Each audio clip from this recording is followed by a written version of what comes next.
sobrang cute ng outfit ko. But papalitan natin to later. Na-realize ko na hindi kami pwede sa single bed. Nag-aalala din po ako. Sabi ko ng friend ko sa akin, ano daw? Ako, saktong-sakto na-deliver na yung mattress natin. Hey guys! It's me, Mandy, and good morning kasi it's like 7 a.m. already. I think it's 6:59, so it's almost 7. I woke up around 6 and nag-feed lang ako ng cats ko, and I am preparing to go to the gym kasi for the whole like 2 weeks ata. I think magto 2 weeks na hindi ako nag-gym. So, I need to go to bounce back kasi tumaba ako. And sobrang bilis ko lang tumaba kapag hindi ako nag-gym. And ayaw tumaba, guys. Ayaw tumaba. I don't know, baka overly conscious lang talaga ako sa weight ko and sa body ko. And, I don't know, lagi akong...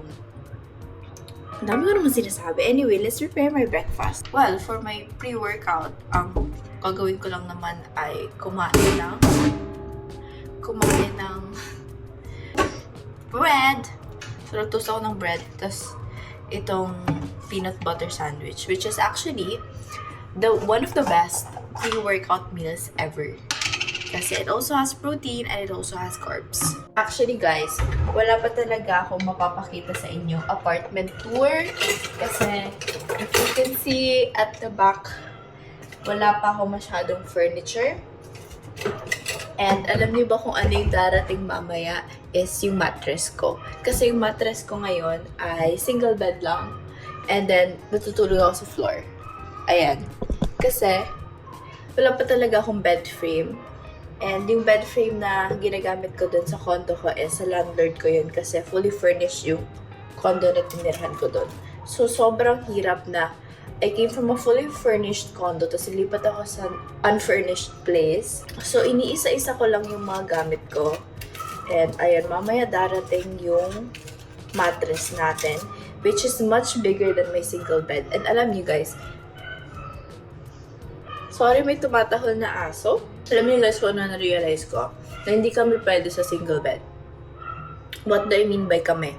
Meaning ako tsaka yung pusa ko. Kasi yung mga pusa ko kasi, pag natutulog ako, tabi talaga kami. Kapag mauna pa lang ako matulog or kakahiga ko lang, tabi-tabi kami lahat. Hindi ako nakakagalaw kasi si Chopper, sometimes all throughout the night, natutulog din siya kasama ko. So, bihira lang siyang umalis sa kama ko. Unless na mag 4 a.m. na. Mga 4 a.m. na, tsaka na siya aalis. And tsaka lang ako makakatulog ng mas maayos in some way. And sometimes, nagsistay talaga siya the whole night. So, hindi kami kasya sa single bed. Ako lang yung kasya talaga. Kasi single nga ako lang, diba? So, like, kapag nagtuturn ako or nagtuturn ako sa side, natatamaan sila. So, kailangan ko talaga ng double bed. So, yung darating ata mamaya is a double bed. So, after ko mag-gym, we're gonna wait for our double bed. Speaking of, kailangan ko sabihan yung landlord ko. May darating na mattress mamaya and baka hindi siya magkasya dun sa small door. So, kailangan dapat nasa gate siya. So, baka kailangan open yung gate. Pagdating natin dito sa room ko, as you can see, in some way, nahati ko na siya. So, meron akong a bit of little space here. But marami pa rin talaga akong gamit na hindi ko pa alam kung saan ko ilalagay. And yung mga gamit na andun sa may balcony, yun yung mga gamit na hindi ko talaga alam kung saan ko ilalagay kasi for storage lang sila and other cleaning materials. And ito talaga, yung mga damit ko, ayusin ko na actually mamaya. And ayun lang. And makeup stuff and some kitchen stuff. So, wala pa kasi ako mapaglalagyan sa iba. So, I'm actually starting very small. Like, small steps lang talaga kasi, to be honest guys, I'm going to be very real here. Ang laki na nagastos ko for July pa lang. And ang laki na nagastos ko for move in and move out at the same time. So, I'm taking things slow.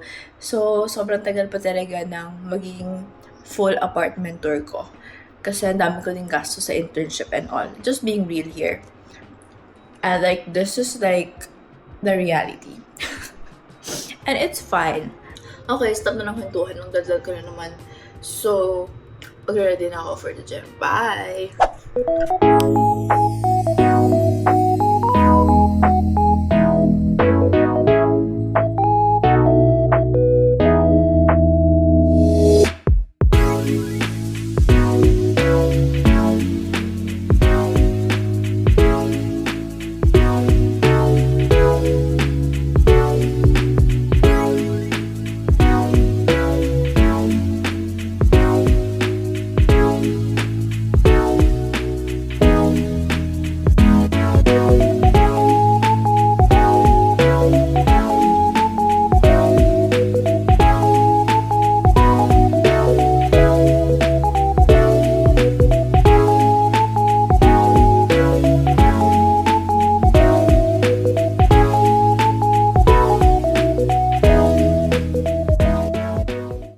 Guys, nakauwi na ako and saktong-sakto na-deliver na yung mattress natin. This is from Cozy Sleep.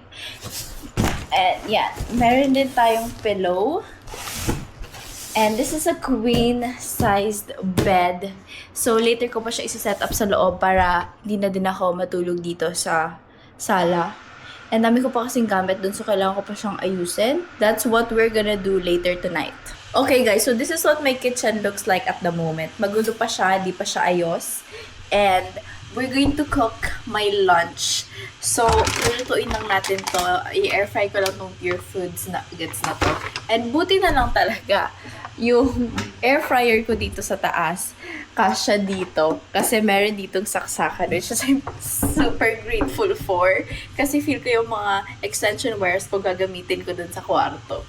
Not gonna lie guys, yung totoo talaga, sobrang hirap tumira dito sa Manila. Not only in Manila, I feel like tumira mag-isa in general. Kasi you have to think of everything. Bawat galaw mo may pera.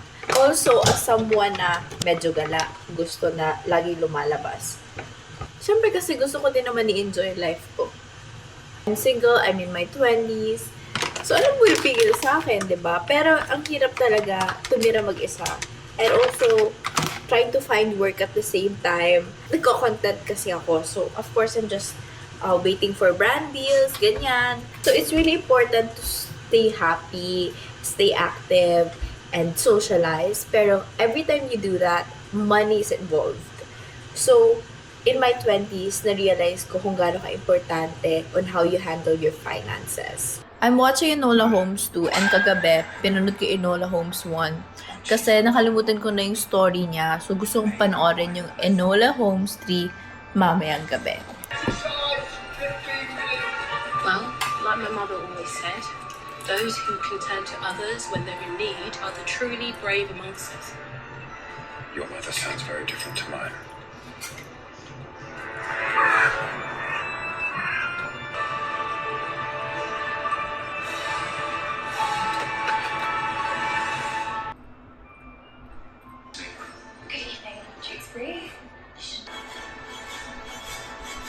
You were saying that you...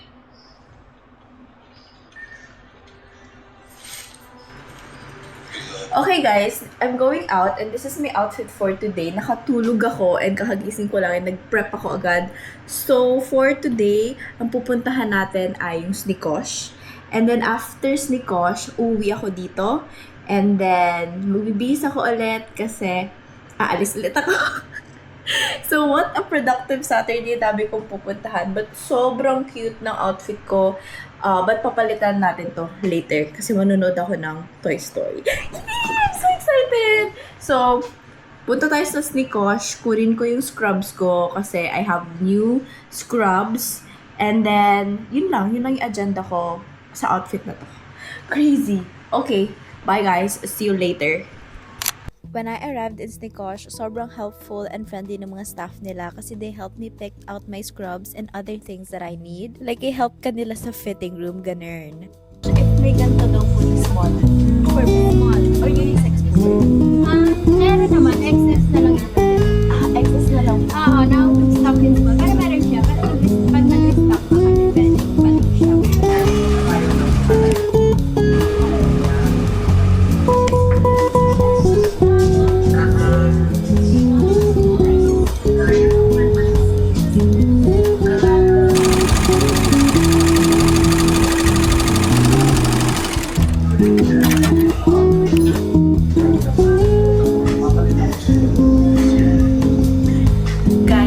back home. Guys, sobrang init. My gosh, inon ko ulit yung aircon. Pero guys, my day has not ended yet kasi I am going to... Ano ba yan ko? Ano pa pala mo? So, my day has not ended yet. So, I am going to Greenbelt kasi gusto ko talaga panoorin yung Toy Story. And sana may makuha kaming tickets. Kasi alam ko, weekend so feel ko punuan talaga. And if not, probably mag-cafe na lang kami around Makati. And ayun, mag-rest lang ako for a bit and then magpe-prep ako. And ayun, aalis ako ulit. Ang hirap maging babae guys, hindi ako makahanap ng matinong damit. At the same time, hindi din naman okay yung closet ko. Let's find something better than this. Sorry, hindi ko binatonis to eh. Gohan! Ay nako! Guys, wala akong mahanap na matinong damit. Pwede na ba to? Ay nako, ang hirap maghanap. Okay guys, I finally found something to wear. I'm also wearing white heels. And then lalagay ko tong leather jacket kasi maulan and possible na. Syempre, if magsisine man kami, if ever makakuha kami ng ticket, malamig. So, this is my ultimatum. Ang importante, comfortable ako. Okay, let's go. Punta tayong Greenbelt.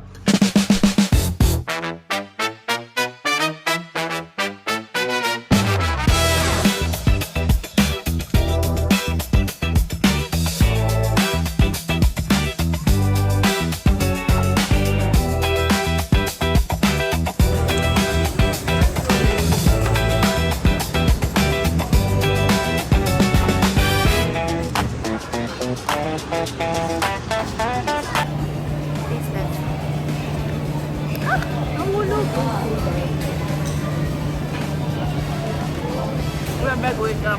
Ano? Tumulog. Which one's better? Yaw-yaw or... Hindi nga ako mahilig sa yogurt, so hindi ko tinatry yung yaw-yaw.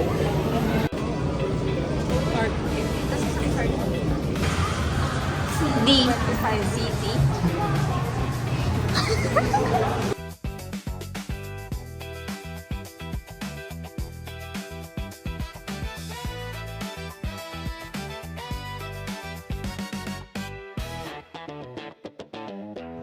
Guys, I got home. I'm tired. And it was a really fulfilling day. I think napagod lang ako kasi ang dami namin pinuntahan ng mga stores sa Glorieta tsaka sa Greenbelt. And ganoon naman talaga usually nangyayari kapag andun kami. And sobrang saya nung Toy Story. Hindi ko in-expect, well, iyakin naman talaga ako. What do you mean I did not expect? Iyakin kasi talaga ako. So, even the smallest things, napapaiyak ako pagdating sa movies. But imagine if it's a video about animals and like, mas grabe uyak ko talaga dun. But like, anyway, I'm gonna end the vlog here kasi need ko na din magpahinga. Bye guys, love you. I hope you like this vlog. Mwah.